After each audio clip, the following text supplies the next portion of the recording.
Assalamualaikum warahmatullahi wabarakatuh. Jumpa lagi dengan saya Nurul Hikmah NIM 8602749978. Di sini saya akan melakukan tugas mata kuliah praktikum IPA di SD. Praktek yang saya lakukan di sini itu tentang sifat cahaya. Ada beberapa sifat cahaya yang akan saya lakukan. Bahan-bahan sudah ada di depan mata. Bahan-bahan yang saya butuhkan dalam praktikum kali ini yaitu saya menggunakan cermin datar. Setelah itu ada cermin cekung, cermin cembung. Lanjut ada lilin, ada busur derajat, ada penggaris, ada senter, saya menggunakan senter HP, ada kertas putih. Nah, itu ada layar, ada sisir sebagai celah cahaya. Praktek kali ini percobaan pertama yaitu pemantulan cahaya pada cermin datar.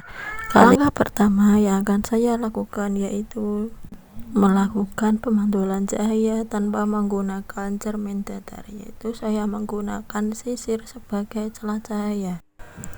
Cahaya senter bisa menembus celah cahaya, bisa dilihat tidak ada pemantulan cahaya sehingga tidak menghasilkan sudut pemantulan cahaya.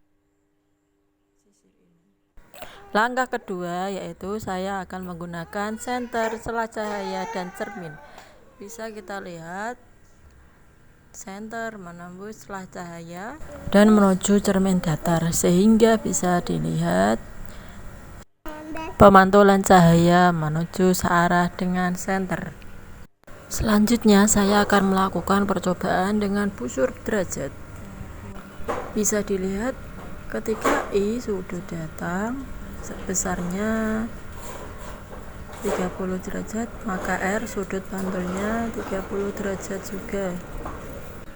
Ketika I atau sudut datang sebesar 60 derajat, maka R sudut pantulnya 60 derajat pula. Percobaan selanjutnya yaitu saya menggunakan lilin. Saya letakkan di depan cermin datar.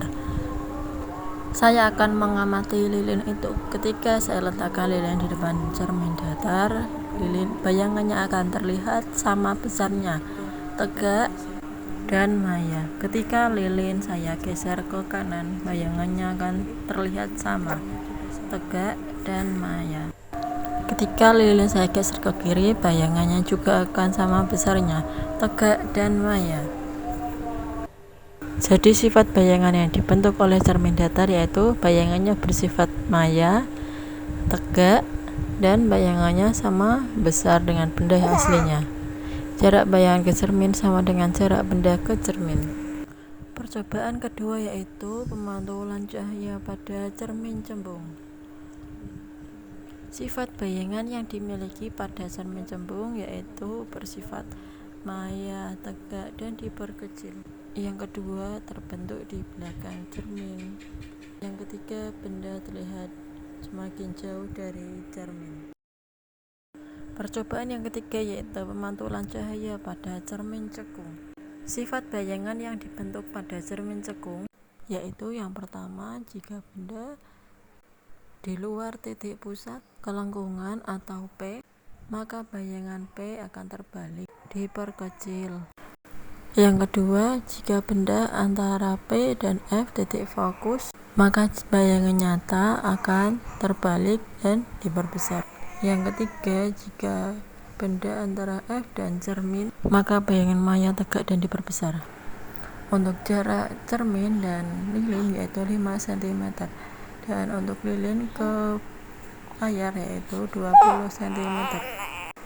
Kemudian kita amati sifat-sifat cahaya pada cermin cekung. Sifat bayangan yang dibentuk oleh cermin cekung yaitu bayangan bersifat nyata, bayangan terbalik dibanding dengan aslinya, dan jika terlalu dekat ke cermin dalam jarak tertentu, bayangan akan hilang dan atau tidak tampak pada layar karena bayangan. Kesimpulannya, salah satu sifat cahaya adalah dapat dipantulkan. Bayangan yang dihasilkan oleh cermin datar sama dengan bendanya. Bayangan yang dihasilkan oleh cermin cembung lebih kecil daripada bendanya, dan bayangan yang dihasilkan oleh cermin cekung 2 kali lebih besar daripada bendanya. Terima kasih. Wassalamualaikum warahmatullahi wabarakatuh.